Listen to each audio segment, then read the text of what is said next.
All right, we are Aidan and Oren. Journey begins, chapter 25, called Mackenzie's Song. Chapter 24, we found out that Aidan is starting to get weak and question his ability to safely lead his friends on the journey to find the Guardians. And that chapter is called Whispering Wind. And as the chapter ended, he had a conversation in the wind with his grandmama.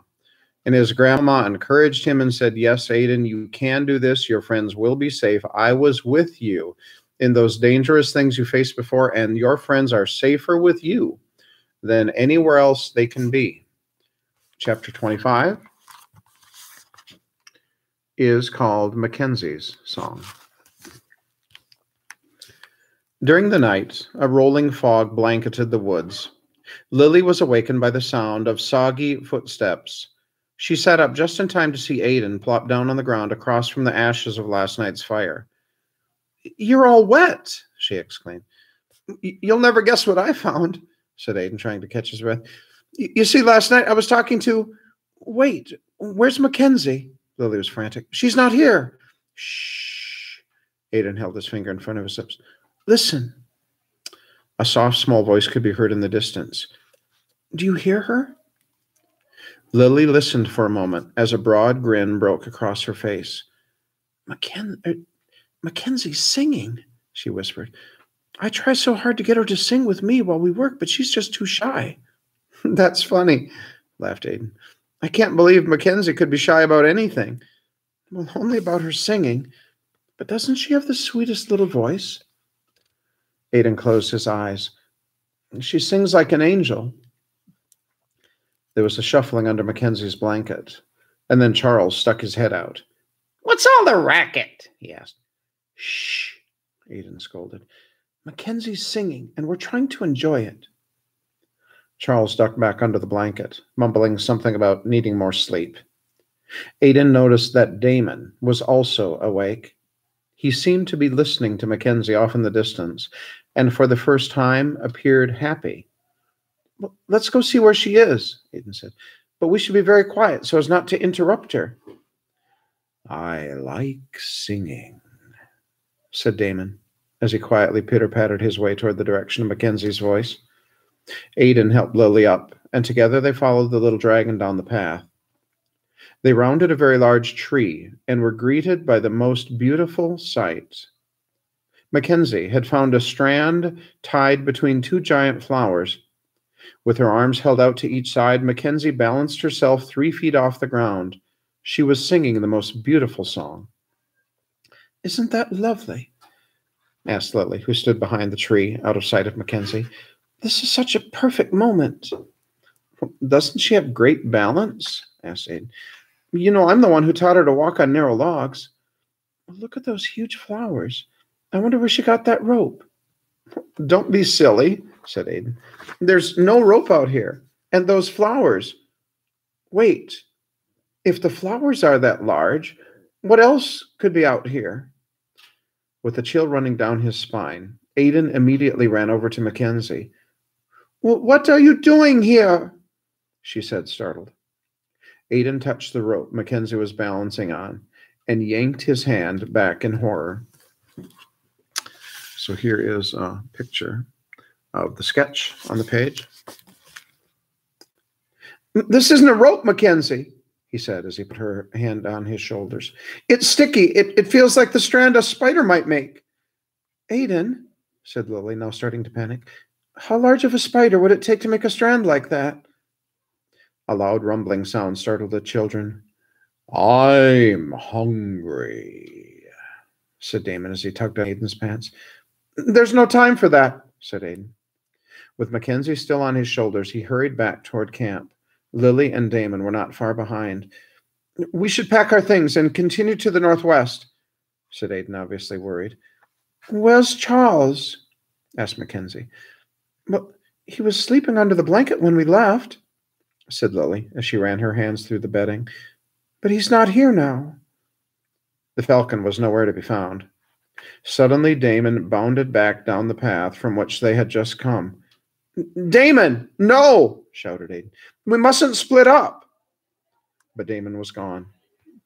"But we have to wait here until they come back," said Lily. We can't risk getting split up any more than we already are. Mackenzie kept calling for Damon and Charles, but there was no answer. Well, we've got to do something, said Aidan. They're both helpless out there. A shriek sliced through the forest. Ah!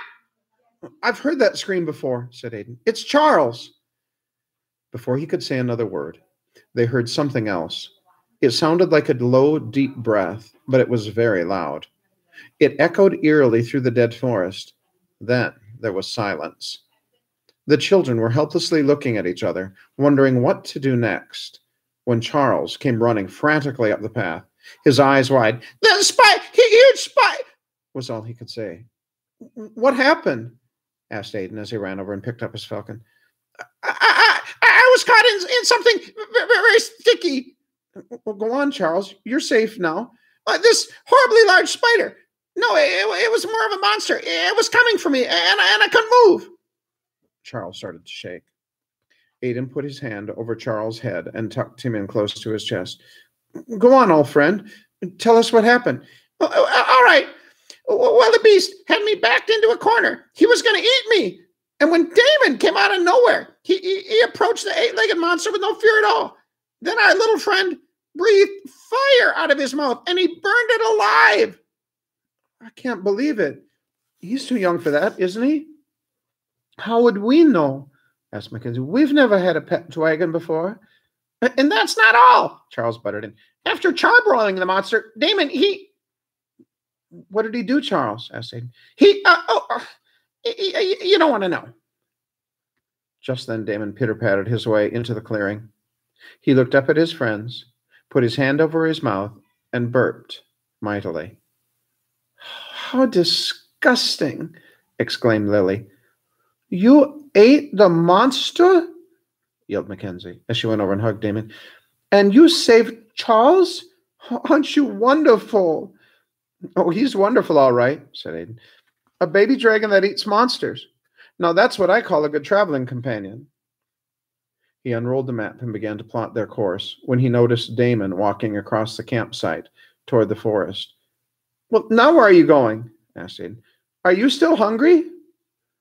Mama, was all that the little dragon said as he continued away. Then he started cooing softly. Aidan's heart raced. Had Damon found his mother? Were they now in dreadful danger? Aidan gathered Lily and Mackenzie closer to him. And then suddenly Damon stopped at Aidan's bedding. The children's hearts melted as they watched the little dragon gently reach down and pick up Aidan's necklace and hold it to his chest. With his head sorrowfully pointed downward, he said, Mama, Mama.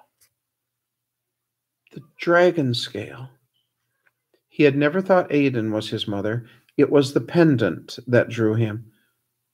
Oh, I'm sorry, Damon, said Aidan as the children walked toward him. Did that scale come from your mother? The little dragon looked up at Aidan and nodded. Aidan knelt down and gave his best attempt at a smile. You can keep that, he said with his voice trembling. I believe it belongs to you. Damon continued to clutch the necklace. Aidan wondered what could be going on in his infant brain.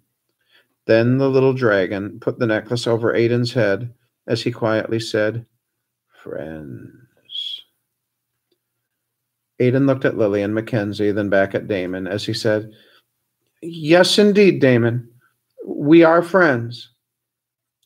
Aidan ran his hand down the center of Damon's back, where he found spines running from the top of his head down to his little pointed tail. They were hard and cool to the touch. Looking at him, his back and chest areas appeared soft. However, Aidan was amazed to find out that this white exterior was actually crystal-like to the touch, almost like armor. How could something so hard look so soft? What marvelous creatures these dragons must be. Friends, he thought to himself. No, little prince, I believe that we will be much more than friends. And that's it for today.